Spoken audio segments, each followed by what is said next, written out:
Hello and welcome to part 6, the final part of my series of videos making the Proteus from Fantastic Voyage from the Moebius 1/32 scale kit. Okay, so picking up where we left off last time, I'd actually got all the figures done, and now it was a question of really putting the thing together.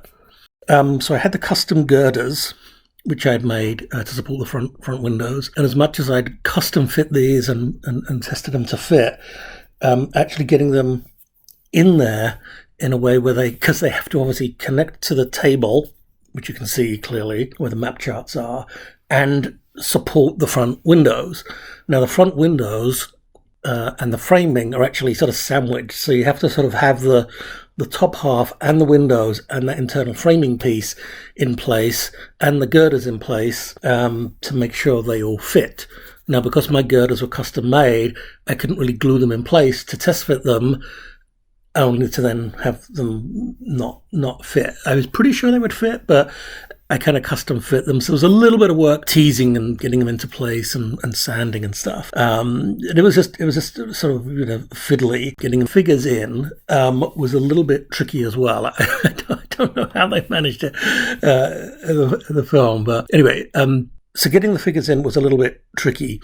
I wanted Dr. Duval sort of leaning on the front window where he spends a lot of time in the film and making sure that his stance, doesn't have his head protruding through the plane of the window. Again, there's millimeters of difference in the thickness of the transparency, and then how far away that sits from the upper hull when it's on. So a lot of sort of test fitting and taping the stuff in place and putting it in there before I actually glued him into the right spot. Very finicky. And quite a bit of back and forth. The figures were actually held in place. I ended up using a little tiny drill bit, drilled a hole in each of their feet, and then literally just broke off a little metal half-inch of just a paperclip, the straight part of a paperclip, snapped that off with wire cutters, superglued one end into their foot, drilled a corresponding hole in the floor where I wanted them, and then superglued that in place and bent it around actually as well to sort of hold them in place. Because I'm gluing the top on, I didn't want to run the risk of them coming loose and rattling around inside there. I added some additional details that in the film. You'll see they have these kind of desk lamps, these very sort of 60s office desk lamps, which I just made very, very crudely. The sort of conical light part is just the end of a toothpick, and then the sort of bendable arm is another bit of one of those paper clips, metal paper clips, and the sort of round base. I think I used wheels off of a 144 MiG-25 or something. But anyway, something from the spares box. It was just sort of a nicely sort of shaped round thing.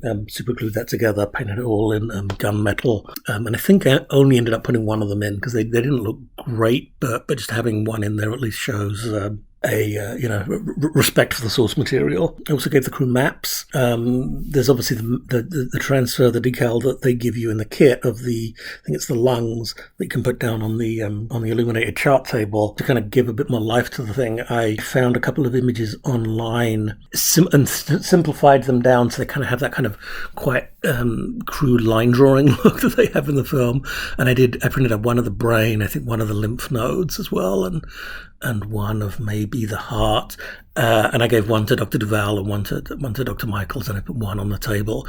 I also built a little of the breathing apparatus that goes with the diving suit. Again, just added some bits and pieces from the odds and ends box, and I put that sort of back on Cora's chair, which may or may not be visible ultimately.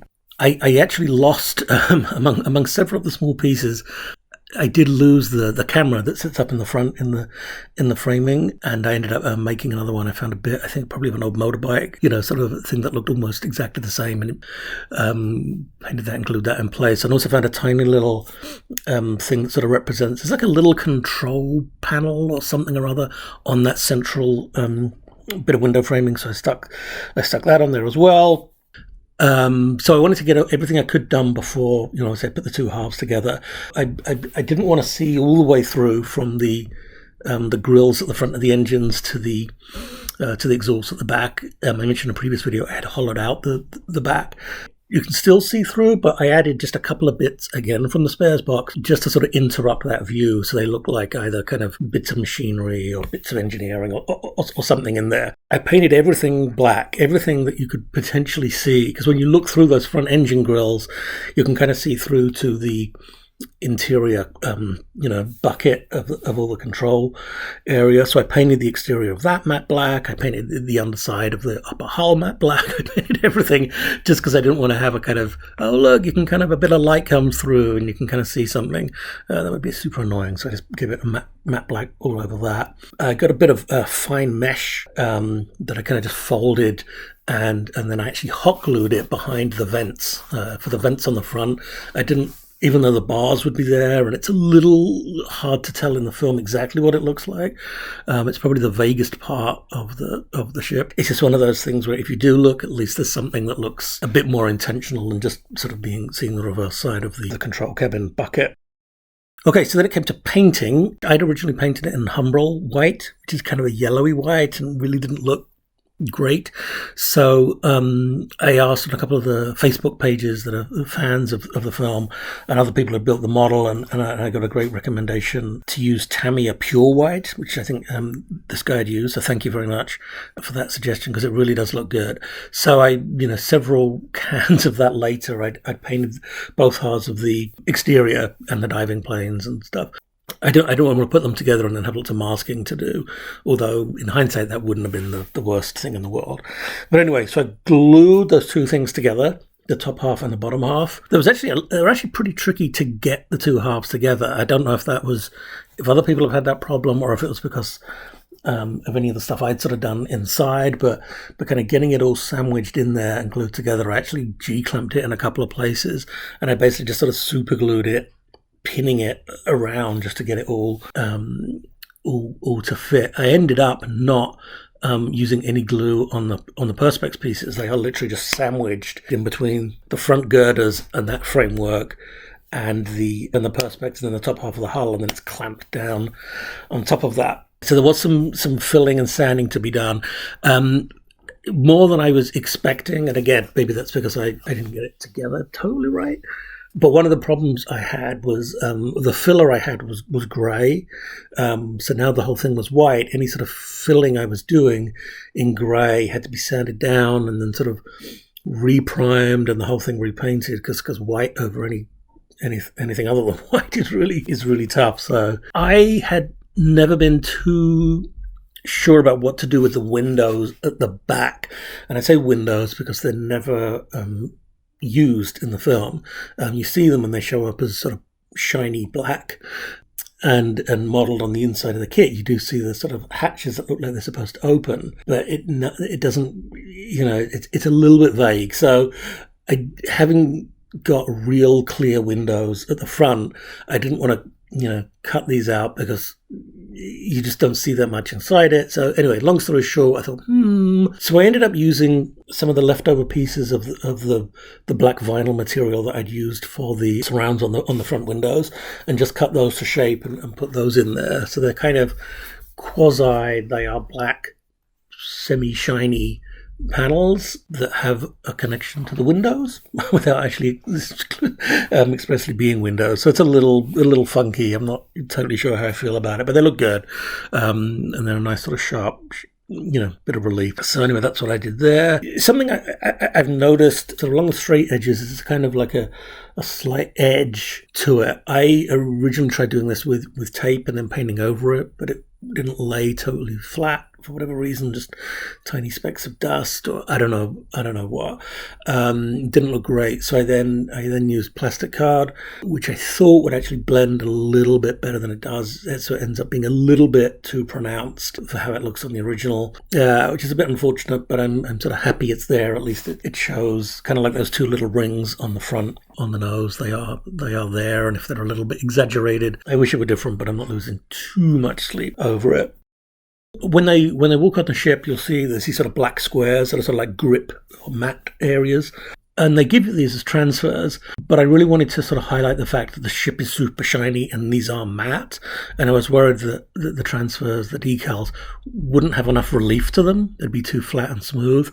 And also they wouldn't actually be matte. They would still be sort of shiny. I got just a little bit of, I think 2000 grit or 1500 grit wet and dry paper, painted that matte black, and then using the shapes on the decal sheet, I cut those to size, and then just glued them on with crystal clear glue. You know, that they do definitely have that give that contrast of the matte surface compared to the shininess of the sub. I did realize in doing this, though, I used the top view of the ship from the film, which I think is a view of the miniature, but it's the only time you really see it. So I used that for sort of alignment of where these things go. And in doing that, I realized that the three panels sort of on the flat lower wing section should all be flat. They should all be perpendicular to the ground because that's where you're stepping. When you put them in the right place on the kit, the one closest to the hull is actually not flat because it goes onto the engine. And I thought, what have I done here? Because I know I'd gone in to correct where the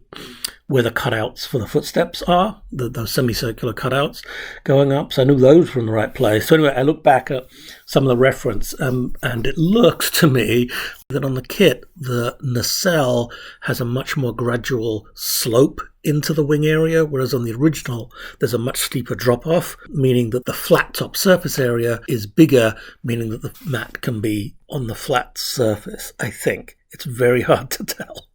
So anyway, but that is another sort of little Moebius gotcha there that they did not get totally correct. Just go back to the decals and those footsteps. I did use the black matte decals. I got a hole punch that I worked out to be the right size, a round hole punch, and I sort of punched around the edges of those decals, so I ended up with black semicircles, and then I put those over the footsteps in the side of the hull, and then using a bit of microsol or microset, I don't remember. Anyway, just to sort of push them in there, I ended up getting a pretty good, clean, round, half round shape for those, better than if I'd hand painted it. So that was kind of a nice little win. The decals, I would say, overall went down great. 10 out of 10 there. I didn't want to light the kit, but I did want to try and represent the ring of lights around the dome. What I ended up doing was just basically using Vallejo gold and painting the inner plastic piece. And then on the clear transparency that goes over it, I lightly sanded that with very fine wet and dry paper just to kind of mist it up a little bit and diffuse what's there. So then getting back to the sort of final details, the major piece of construction left was those bars on the front of the vents at the front. They're molded on the kit. I'd taken them off because they're sort of a bit too deep, and also I wanted to be able to get a really sort of smooth, seamless area sort of inside those intakes. So the ones I made, I got 2mm flat plastic strip, and then I think 1mm half round. So you kind of get the proper cross-section look of those things. And then I kind of cut those to size and sort of sanded the edges to kind of get them a bit rounded as they are on the actual thing. And then to get them in place, because obviously I had this sort of pristine white paint that I really didn't want to mess up. So I knew I had kind of one shot to get these things on in the right place, and there were no locating holes. So I took a photograph of the model from the front. I took this photograph, and then in Photoshop, I lined that up with a still from the film and lined that up. Well, the perspective was a little off, which didn't really matter because I just wanted to make sure I had the spacing correct. So on my Photoshop file, I lined up where the vertical bars would be. And then I printed that out to scale. So I had a printout of the oval of the intakes with the bars in the right place. Printed that out a few times to get it the right size. And then I cut that out, rubbed 2B pencil over the back of that drawing, put that down, lined it up to exactly where it should go on the ship. And then just sort of, pushed hard in a couple of the areas where the bars would be, and that's enough to transfer that sort of pencil that was on the back of the paper. So I had two very faint sort of little dots for each bar and where they're supposed to go, and then just with crystal clear and some tweezers and a steady hand put those in place. And I'm really happy with how it came out. It looks really good. the two diving planes at the front. The way the kit's engineered, they can move, they can swivel, but unfortunately, the way the part is made, if you do put it in there with that kind of flange that holds it in place, when you look at it in top view, the diving plane should totally follow the exterior line of the ship.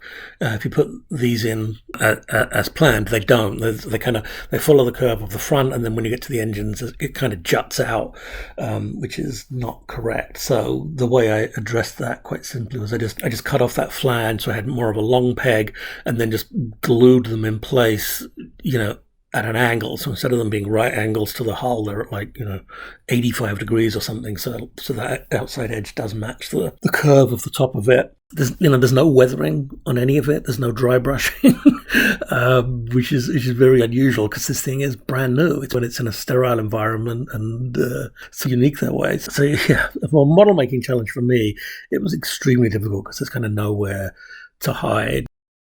There are many, many build-ups of this kit online which look absolutely fantastic and way better than mine. My goal was really to make it as accurate as possible. I mean, when I originally bought it, I thought, this would be fun to make. But I quickly realized there were so many things that were just not correct, not accurate to the real thing, and it does bother me because I'm a fan of the film. I've watched it since I was a little kid. I love it, but my reference material is nothing more than anyone else has. It's the movie on Blu-ray or DVD, and the publicity stills that are out there, and errors are they're pretty obvious. So very disappointing that Moebius didn't do a better job on that. And I think even with the kit itself, there's things like the hatches don't open. You don't get the telescopic legs as an option to put on there. You only get the top half of the snorkel, because that's all you see. So you don't have the option of, if they just had the whole part, you'd have the option for dioramas. And I think they really missed the trick there in not having any figures in there. I mean, it's if you're modeling this thing, you're modeling it probably from the film, unless you're imagining some other use of it when it's actually out there exploring fish.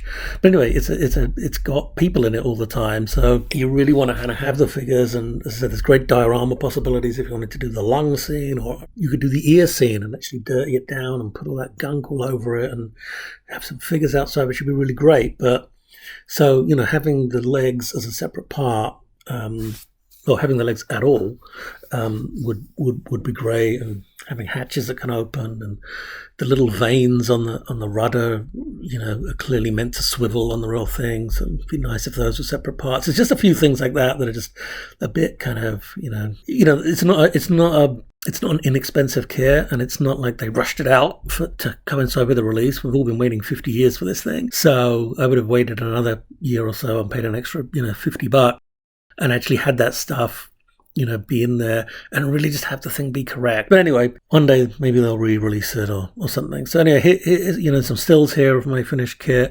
Like I said, but the build is nothing compared to a lot of the others that are out there. But with all this extra work I've done, I'm actually it's actually pretty accurate now, and I'm happy with how it looks.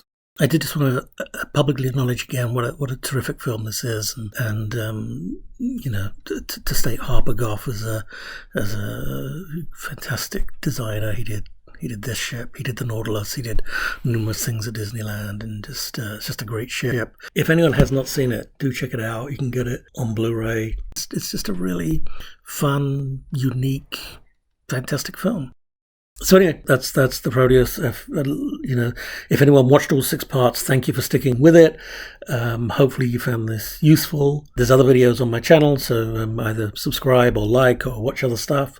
Send me any comments you may have, and thanks again for watching, and enjoy your modeling as much as I've enjoyed this. For all its trials and tribulations, it's been very satisfying to actually get it to this point and be done with it. Great, thanks very much. Take care. See you all soon. Bye-bye.